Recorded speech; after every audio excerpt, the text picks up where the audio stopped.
Hey everyone, we're here with Chapter 6 of the U.S.S. Enterprise 1650 scale build from AMT. Now we are finally getting to some painting in this episode, albeit it's not quite the airbrushing stage. So we're still looking at a little bit of detail painting on the little pieces and going over that.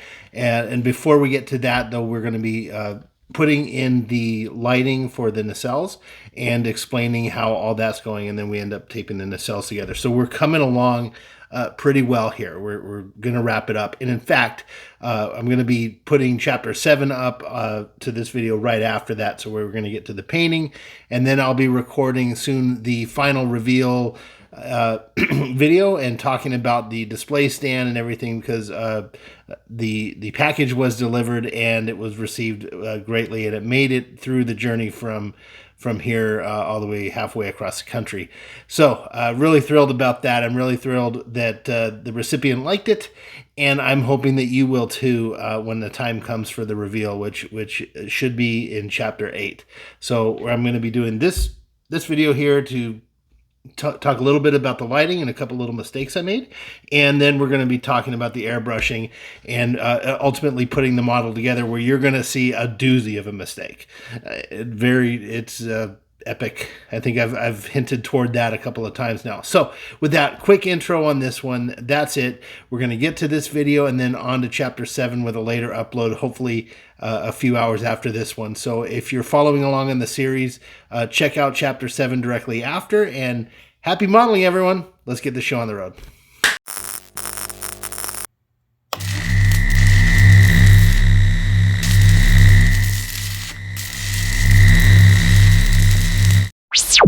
And good news, checked the mail yesterday, and we did receive the 1.8 millimeter round LEDs.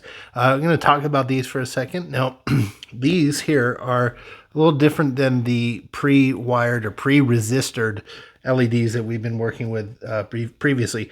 These just have two little wires coming out of them.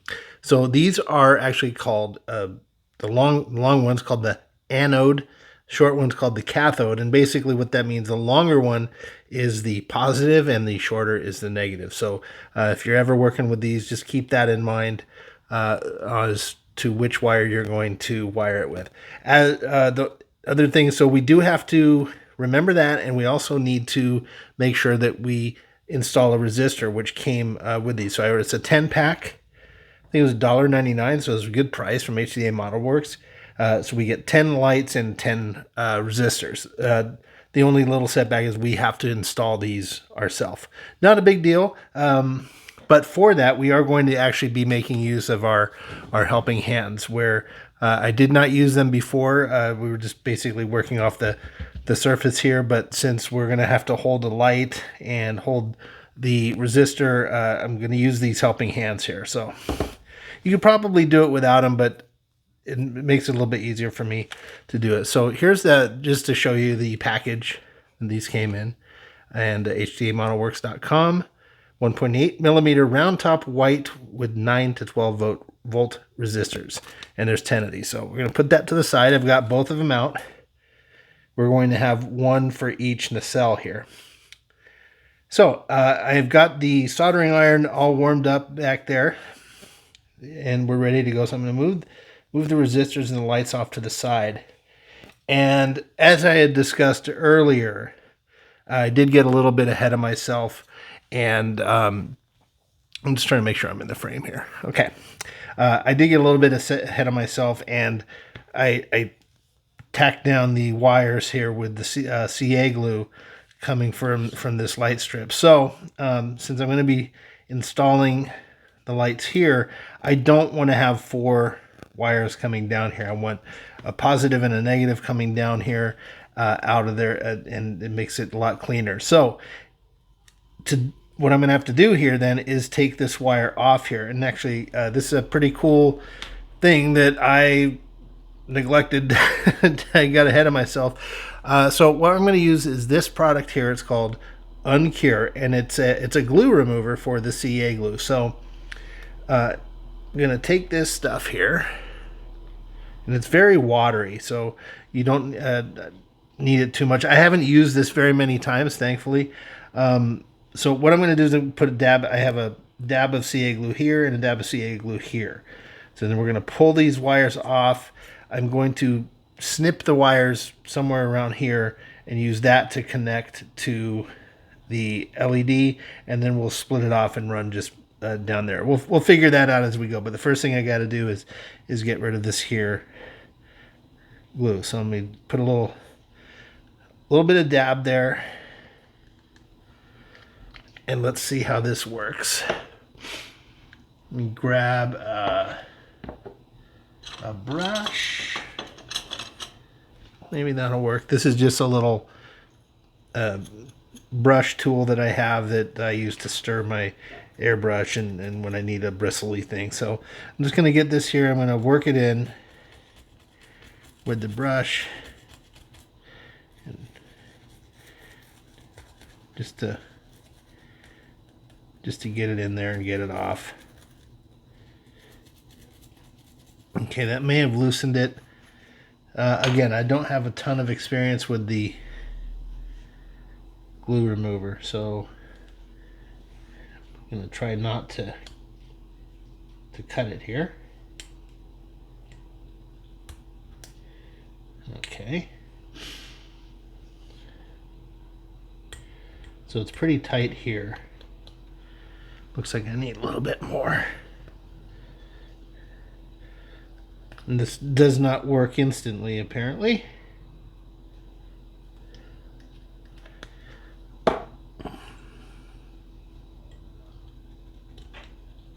Okay, I can feel it coming. I can feel it working. You have to excuse my voice. It's weather's changing a little bit here. It looks like I'm getting a touch of the allergies. At least let's hope that's what it is.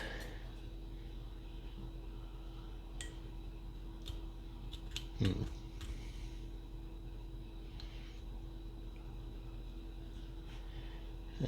then. Does not seem to want to come up, no? Okay.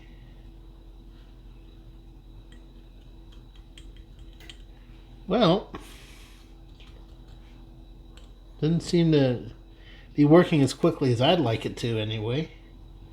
I think it is working.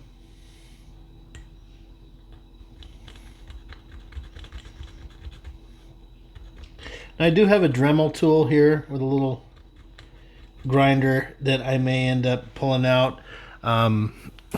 You guys have seen the Dremel tool, but I do have some nifty little bits to it here. I've got quite a few options, so I might end up just taking one of these here that has a pretty sharp thing, and this is a rough thing, so it's like a grinding bit. So I may end up getting the old Dremel out. I'd like not to, because it does risk me digging into the plastic here, and I'd rather not do that. So instead of wasting too much time recording all this stuff, I'm going to take a little break, and then if I can figure out what's going on here, we still have another nacelle to do. So we'll be right back. Okay, everybody, learning opportunity here. So it turns out that this Uncure, the CA excuse me, CA glue remover not only removes glue, but it removes the covering on 30 gauge wire. So I can show you here. So right here, this is where I had applied that glue, and when I tried to pull the wire off, this stuff just came right off, like it just melted. Look, it just pretty much melted off. So this whole wire is bare and stripped, and quite unusable now. Again, we don't want to have positive negative wires touching each other. We would get a short out and ruin the lights and ruin the effects of the model. So what I did was I just took out the strip of lighting, and I'll show you how I'm doing that. This is the other nacelle, so I've already pulled the wires off of here pretty easily, and I left little nubs there, and I'm just taking my X-Acto knife here, and I'm going underneath the LED strip that I had, and I'm just doing a little rocking back and forth here to kind of pry it on away. Now, this stuff is held on with some CA glue, but it's not very much. It wouldn't go anywhere, but I just needed just a little bit of force to kind of pry that away. So luckily, I've got just enough wire on here to where I can strip these down and tie some extension wire onto it and make use of it. This one, I just took the whole wire off because it had melted, and we'll just re-solder on some new wire and we'll get going. So not a disaster. And again, I'm actually kind of happy when these little things happen so far on the channel, because I don't want to show you perfection. You can see perfection in any number of modeling channels, and they're great. I actually like making mistakes and showing them to you, because we all make them. So I'd rather, again, learn a little bit with you, and that way I will not be making this mistake again for sure. So that's that for this little segment here. I'm going to clean this up a little bit, resolder some wires on here. We're not going to record that. And then when it gets to connecting the resistors and the lights, we'll record that a little bit for one of them anyway, and see how that works, and then apply it to the nacelle, see how everything works, test it, and if that's good, we would be ready to close, actually, and would be ready to close these suckers up and start painting it. So hopefully we get to do some painting tonight. Catch you in a minute, everybody. Are ready to go. So I've gone ahead and removed the LEDs from both nacelles and cleaned it up. I've got a little strip of wire coming out here, and also extended the, I had a little bit of nubs here left on the other one. I just cut off some extra wire, put the shrink tube on it, and we're ready to go for that. So what we're going to do here is, right here I've got the resistor, and I've got the helping hands ready holding this resistor for the LED. One thing to point out, the resistor here that you have, it can be either on the positive side or negative side. It doesn't really matter. I tend to go positive side just because the positive does have a longer little leg here on the anode. That's the only reason, but you can go either way. So we've got the resistor hooked up, but we are also going to have to run the other wire that's going to go down through the nacelle into the body of the ship to get power. So I've cut a longer piece here. So this wire here, I've already got wrapped around this end of the resistor. So I'm going to just duplicate what I've done there and just show you how I've done that. So I'm basically, what I'm going to do is hold it about equal with this other guy there. I'm going to hold it on this end here, and I'm just going to wrap it around a few times. There's probably a little easier way to do this, but I started just, again, wrapping it around, and there we go. So got the power coming from the LED strip going into the resistor, and I've wrapped this around. So now what we got to do is solder this area here. So a lot of times people will pre-tin the wiring or the resistor. I haven't done it in this case. Probably would have been a good idea to do it, but I just didn't. So let me get a little bit of solder here ready. And all I'm going to do is just hold the solder wire over here where this is wrapped around and just melt some of it on there. And that just kind of helps create a nice little bond. Now when you're doing this, you want to be careful. You don't want to touch the soldering iron for too long on here. It will make this hot. That this heat transfers through there. So after you're done, you want to wait a few seconds before you touch it. And it's good now. It's not even warm, so that's good. So just be aware of that. It cools down quickly, but just remember, heat does go places, so it will go through this wire. So that's it. I've just kind of tinned it on there. That will hold it. I'm going to give it a little tug here. Just a little bit of a pull. You'll see now that's hot. I can feel it. And that's that. So I'm going to take some shrink tubing and cut it. Because again, we've got a lot of wires exposed here. So I'm going to take this shrink tubing and not touch my soldering iron. Cut it down to about there. I just want to protect this stuff. So I'm going to take this guy off of here. And I'm going to, hopefully I'm in frame. Nope, I'm not in frame. I zoomed in very far. If I can get this on. Come on. Let's zoom out here. You guys didn't want to see my hangnail. Do apologize for that. I should be wearing a band-aid for that. It's kind of painful. Okay, this is not going on. I'm going to go and grab some larger shrink tube that I have that will go on here. Yeah, I could wrap it with electrical tape, but return momentarily. Okay, the other one was much too large, but I was able to slip it on there. It just I think I got it snagged on a little bit there, so it worked out. So I got that over. Just gonna hold it here and take my lighter and just give it a quick, and it shrinks up. It does. This gets really hot and melty too, so be careful. So we've got the. I could have sworn this was longer. Oh well, that's fine. That'll be good enough. Okay. So now we've got to connect the anode to the wire here. So with this, what I'm gonna do actually is just use another piece of well, maybe I could. Let's give this a try. I'm gonna bend this guy out a little bit, and I broke it. Well, that's not good. So don't bend it, folks.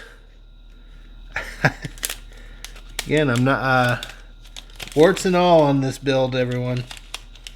You get to see what I do wrong. Haven't worked with this too many. I usually try to order the ones that have the resistors on there, for obvious reasons. They are quite a bit easier to work with. So let's see if I can.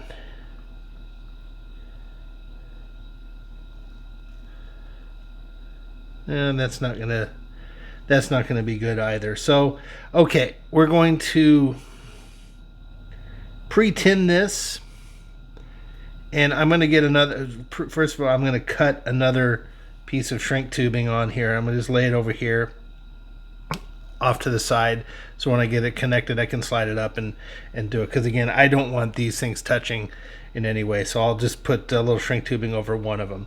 So let's cut some of that.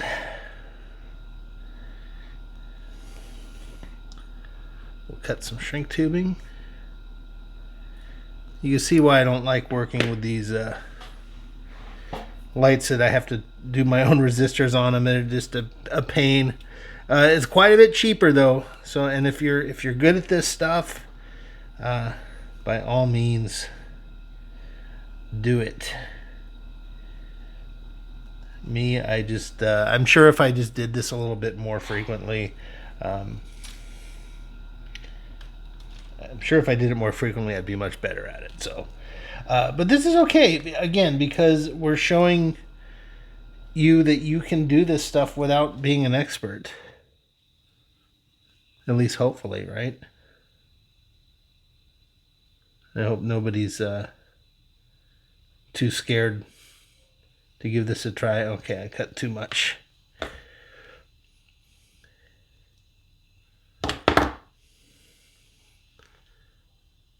this might end up. There we go. Okay. So what I'm going to do here, I'm going to use the soldering iron and pre-tin this and then pre-tin that. And all pre-tin means is we're going to put a little soldering on the item here so that when we touch on it later, there will be already some on there and it will kind of fuse and melt together a little more easily. So it's just called pre-tin or tinning. Whoops, we got a little extra. So there we go. Got a little bit there on the anode. Almost dropped the soldering iron. That would not have been. It was still warm. That would not have been a pleasant thing. Probably would have had to cut that out. Given the swear words that would likely have come out of my trap. Come on, guy. Here we go. All right. Tin it up a little bit. So let's try this. Let me try. I've got these two little hands. So why don't we try to use both hands?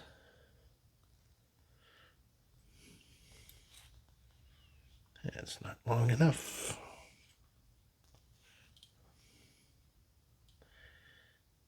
There we go. And we'll get this there. Just short. Here we go. Bend it. There we go.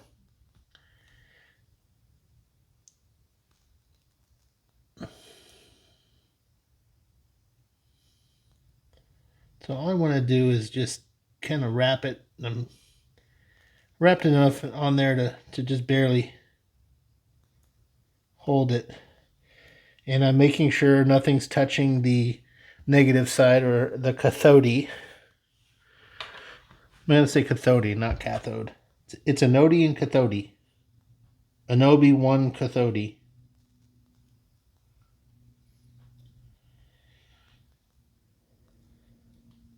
Like, stop telling jokes, Sean. Just put the thing on, will you?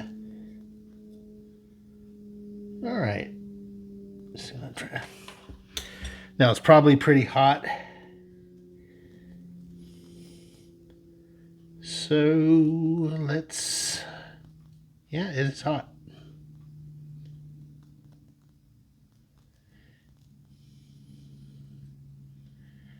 Well, that's not gonna want to go around there. It is solid, but I think what I'm gonna do instead is I'm gonna leave this little piece of shrink tube there, and when I put the negative side on, I'll just shrink tube the negative end.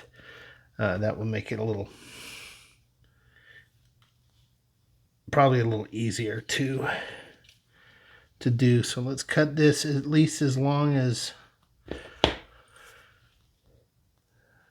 the cathode. And I do apologize. I'm trying to look up and make sure that I'm not out of frame, and I know I'm failing on that.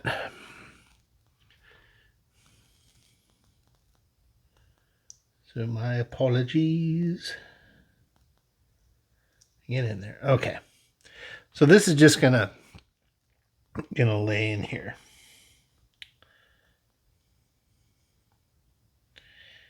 Now get the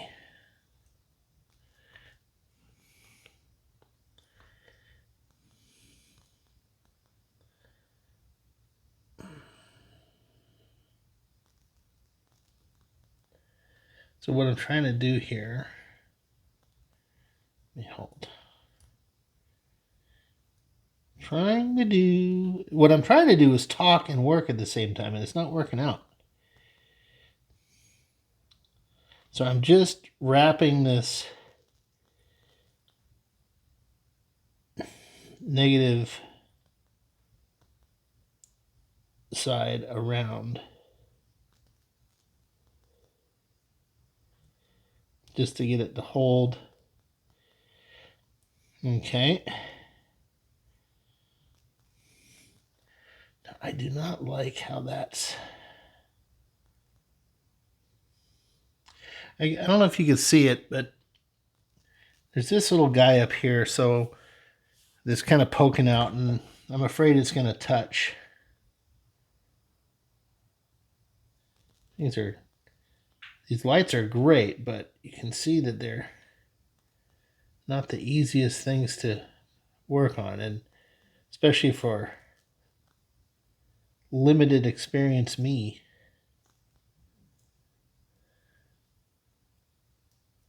Okay.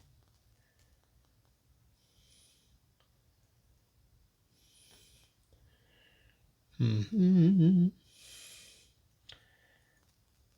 I'm just nipping off a little bit there. Okay, that should be okay. Now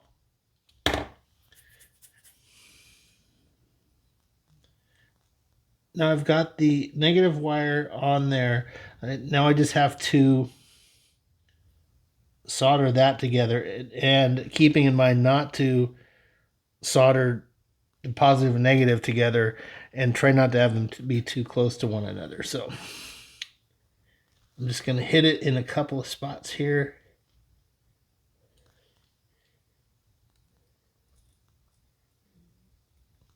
Melt on there. Hit it from this side.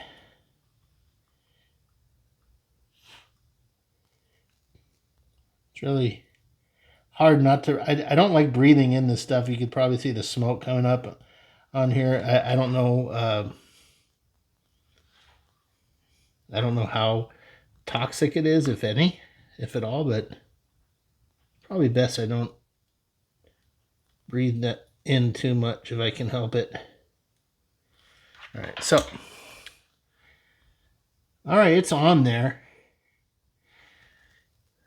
This has got to be probably the ugliest wiring job in modeling history.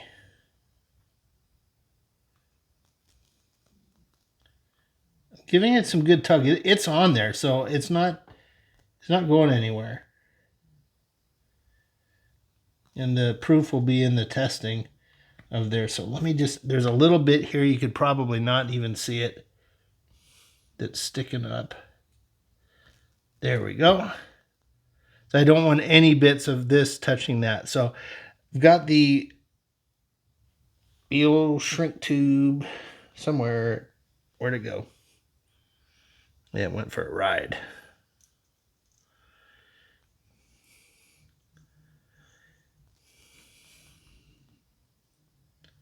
Okay, so let's... If I could get this slipped over here. Kind of wiggle it. There we go. All right. Now we're cooking with gas, as they say. So,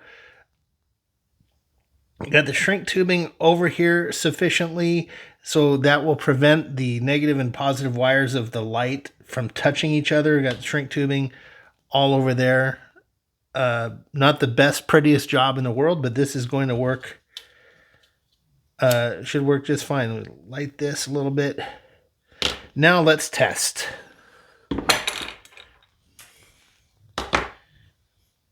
And again, I didn't want to have to do these, but the little tiny lights that I did have just weren't bright enough for my tastes. So we're going this way. I don't know if you can see this, but I'm just connecting the old power supply. And launch on. Okay, that's working. I did not connect the... I did not connect this. So what I'm going to do is I'm going to connect a... I'm going to cut this wire up here, connect it to that, and then do that. I just goofed. I was so worried about getting this thing on. No worries. No. Whoop. Hello. Pull that out. Plug you back in. There we go. But you can see this is plenty bright. I'm very happy with this. It's more than enough for our needs. So the nacelle cap is going to go there. Let's see if I can't grab it. There it is. I do need to do a little bit of work on the inside. So here's the nacelle. If you can look in there, you see there's kind of a blob of flash or leftover plastic in there. I'm going to get the Dremel and dig some of that out and try to make it as smooth as I can, because you will see that thing. You can kind of see that that tip there is a little, you can see the round bit. But this is great. So there we go. That's shining through just right. That's exactly what I wanted. So it's going to be about that far away.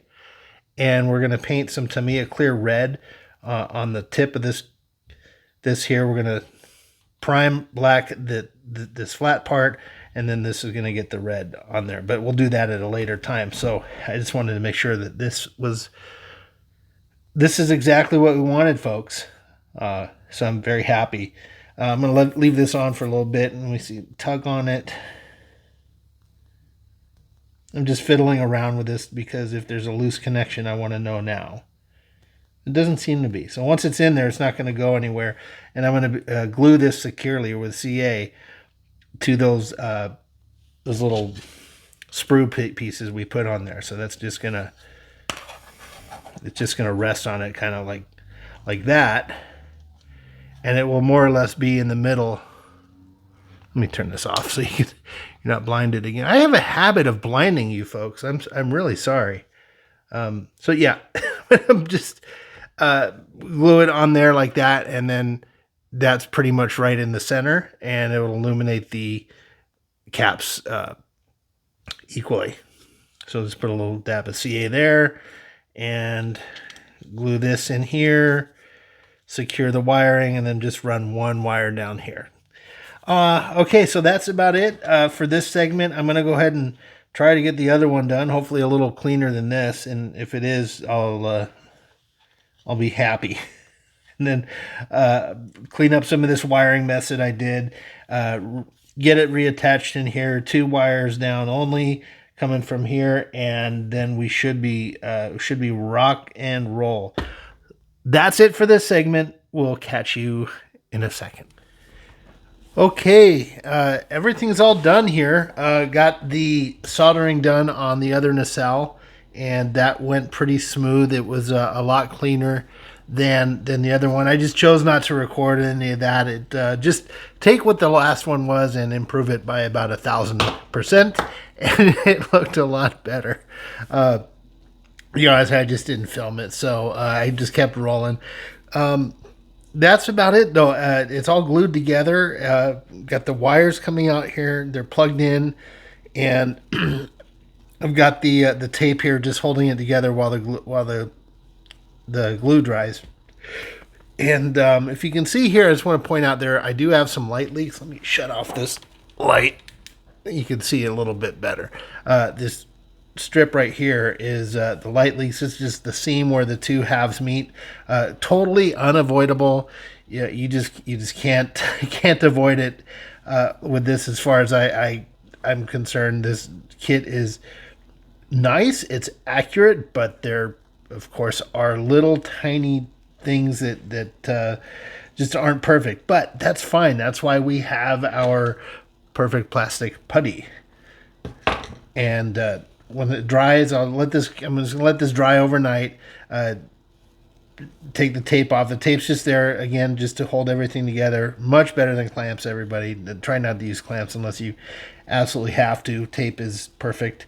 So I was just, pinching it together, putting the tape on firmly, wrapping it around, and we're going to let this cure overnight. And then tomorrow, as I'm feeling this, one thing I'm very happy with, I can't feel the seam very much. It's almost not really there. It's just light peeking through, which is really good, because other times I built this kit, I can feel the one of the sides raised a little higher than the other, and you got to do a lot of sanding and then reprimering, and it can be inconvenient. But this one turned out really nice. I'm very pleased with it.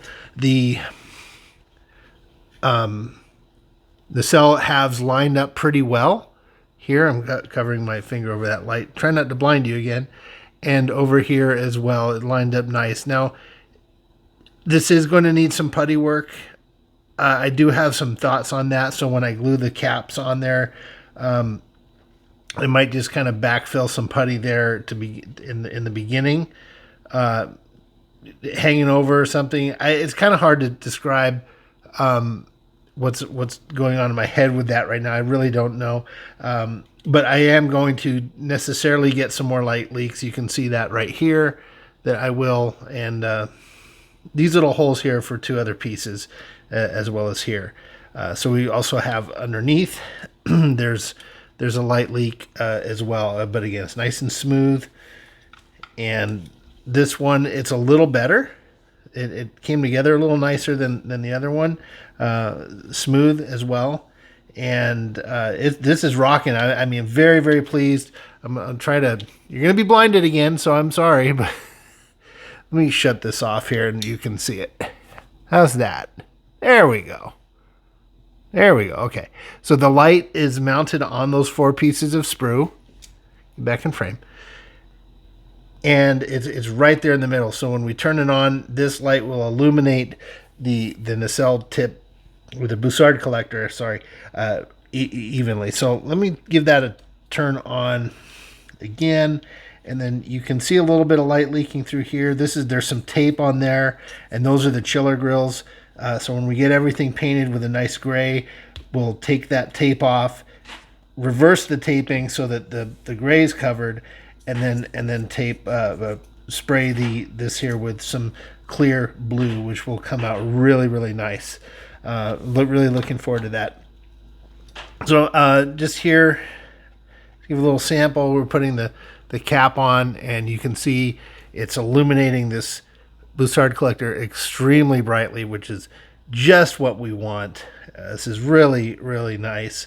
Very, very happy that I opted with the 1.88 or 1.8 millimeter light, because it's giving me plenty of light there.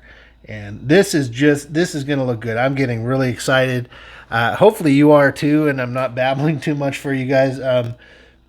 But again, it's our first video here, so we're going to definitely be improving as we go. Okay, here we are at the painting stage, or the beginning of it, and just wanted to show you a few little things here before we get to the airbrushing part, which honestly I don't think it's going to be very long.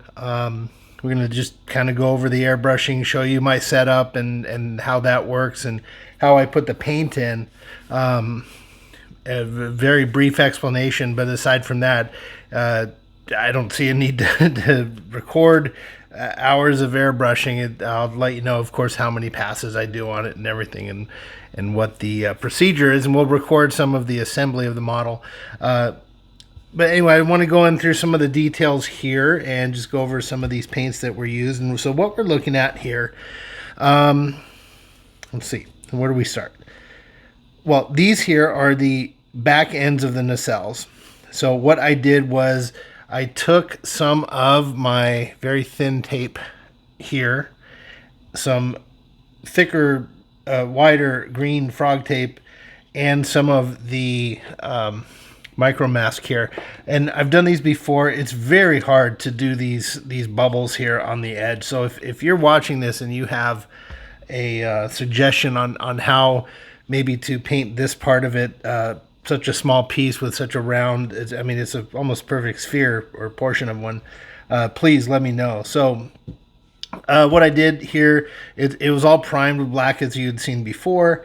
And so the first thing I did was I took a lot of strips of these guys, little pieces, and then just slowly just did them around, like almost looked like, you know, like a camera lens when it closes, or those I forget the fixture on the camera that closes. So it's a lot of pieces, and it kind of looked like a flower, so it wasn't a complete circle. And that left, of course, little bits where I could not get tape, and I didn't want to try to and have it look all jagged on there. So just did it right to the edge, took my time, probably used about 7 or 8 pieces per piece here. And then I just went around the little bits that were exposed, and maybe you can no, you can't really see it here. Well, maybe you could.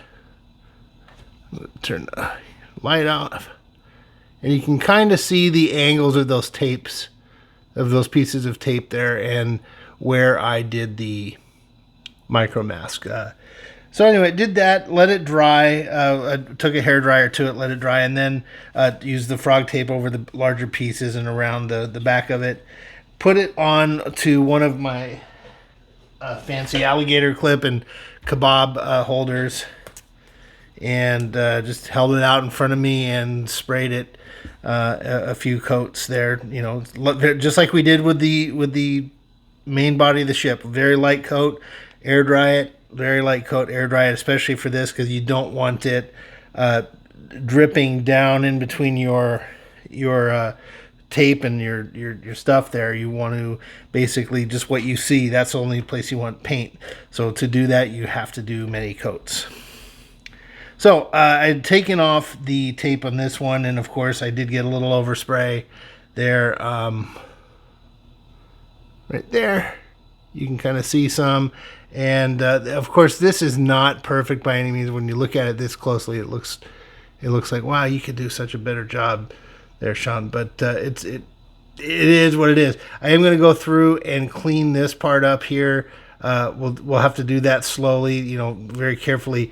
Mask one piece of this, give it a light shot with the paint, take off the tape, dry it, and go very, very slowly, and basically just partially mask this at a time and paint a little bit. So I don't want to put tape over this cap. If I put tape over that again, when I take it off, I risk peeling it right off, and I'd have to do it over. So I'm going to try my best not to touch this too much with tape, and that's it. So we'll lightly mask it. I've already cleaned up a little bit of it. I had some of the mask on. So what I'm going to do is I'm going to take the tape off of this one so you can kind of see. Let me fix this light a little bit. So you can kind of see what this thing looks like when we unwrap it. So I'm just being very careful.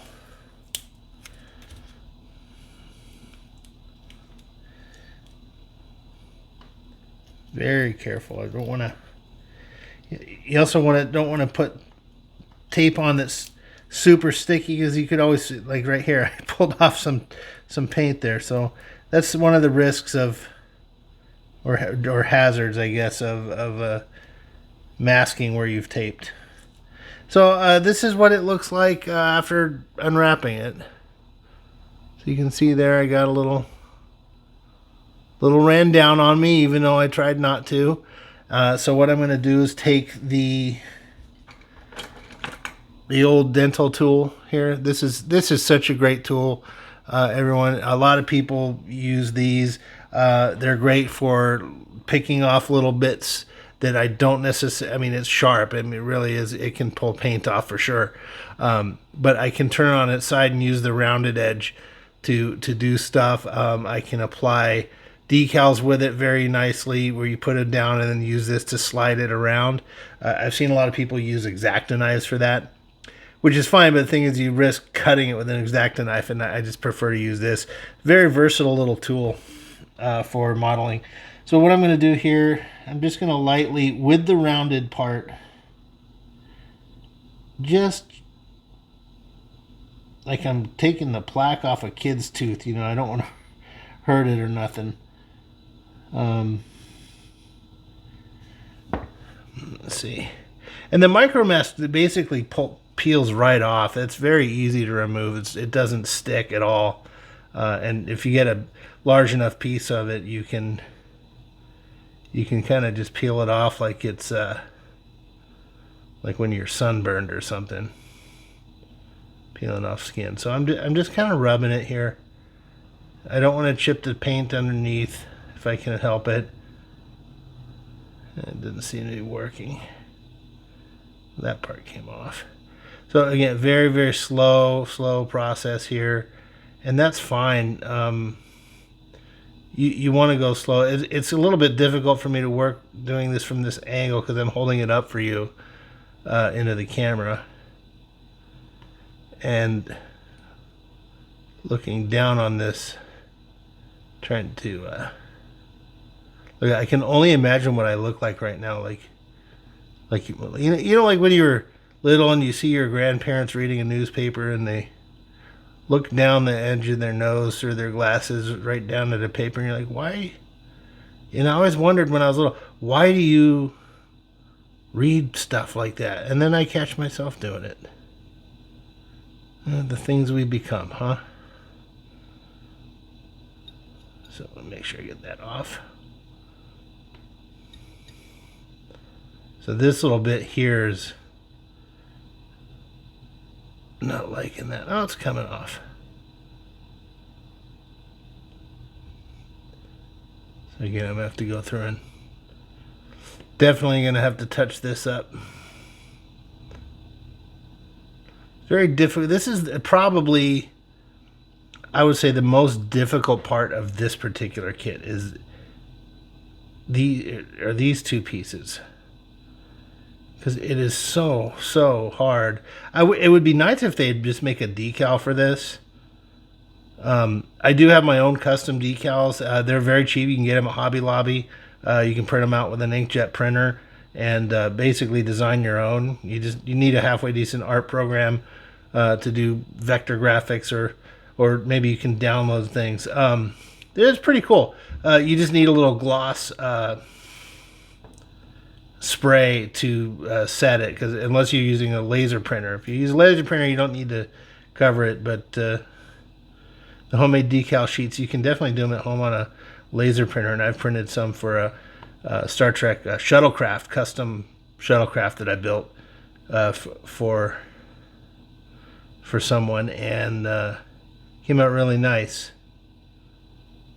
But yeah, the only thing about that though is, as I'm going on this tangent, is unfortunately I can't print white. The only laser printers can print white ink. There may be some inkjet printers somewhere that you can actually get white ink, but they're super expensive, and I don't have that kind of money or room to make it worth it. So AMT, if you're around listening, if you could make some decals for this part of the ship, that'd be great. Oh yeah, and speaking of AMT guys, I have yet to call them about the piece that was warped back in the first beginning of this build. I haven't called them yet. I still need to. So if this is like the second or third video by now and you're wondering what happened with that, I don't know yet. I still have the piece here. I just haven't made the time to call them. So, and I mean, I have had the time, but I haven't made the time. I think we most of us have the time. If you think about any particular thing, we probably have the time to do something. It's just more honest to say you haven't made the time. So.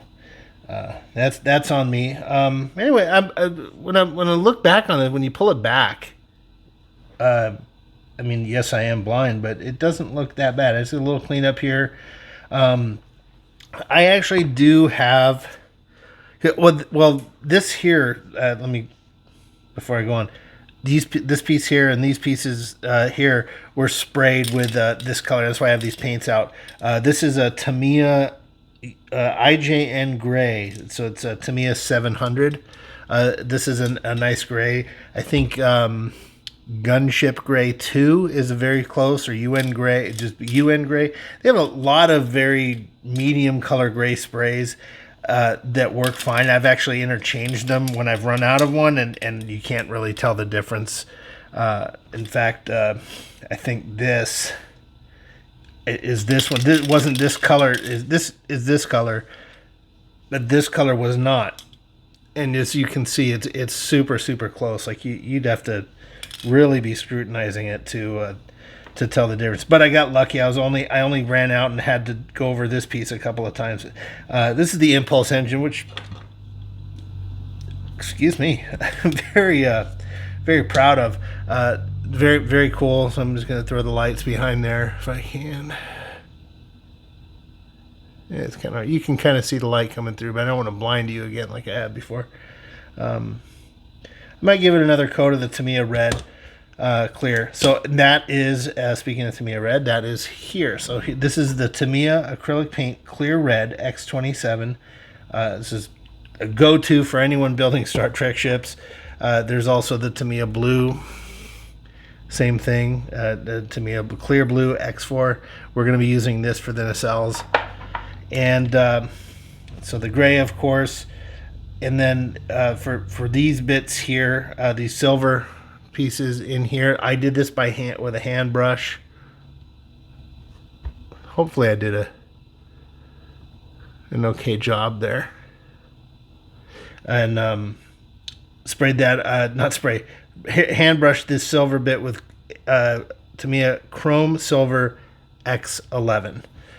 And so that's that. And then the domes, I think I had mentioned before that I was going to clip off these nubs here and just glue it down. I've decided against that. I do want to keep the nubs, but what I did this time is I sprayed on the outside of this piece, where usually I would spray on the inside. The reason I do that, I like the way that it looks. So if you look here, let me kind of put a light behind it, and again, not blind you. Yeah, it's kind of hard to tell through the phone camera, but what I'm trying to get at here is when you paint on this underside, and you've got this nice clear plastic on this side, it adds a sheen to it that I really liked for the bridge dome and the sensor dome, and because the outside was able to stay clear, and it would reflect light, and it would look kind of a little bit shinier than the rest of the ship, and I kind of like that. But with these nubs here, if I could get another one of these ships, I'd show you. By spraying it on the inside, you end up seeing kind of these nubs from the outside of the ship. So I didn't want to go through that this time around, so instead I just painted the top. And the light still comes through, of course. It will still... I need to find a better light. I could cone it. Hey, there we go. Cup it with my hand. Light still comes through, and I might have to give it another coat or two. I can already tell here. I just gave it a quick spray. But that one is, let's here. Why did I put it away? This Tamiya Pure White TS26. So, and what I'm going to do, everyone, is at the end of these videos, I'll definitely make a list of the materials and paint colors that I use and numbers, so that if you do like the paint, if you like the paint scheme and the palette that I've chosen, you can go ahead and get those at your local hobby shop or order them online. Unfortunately, if you have a Hobby Lobby near you, you may know they don't carry Tamiya.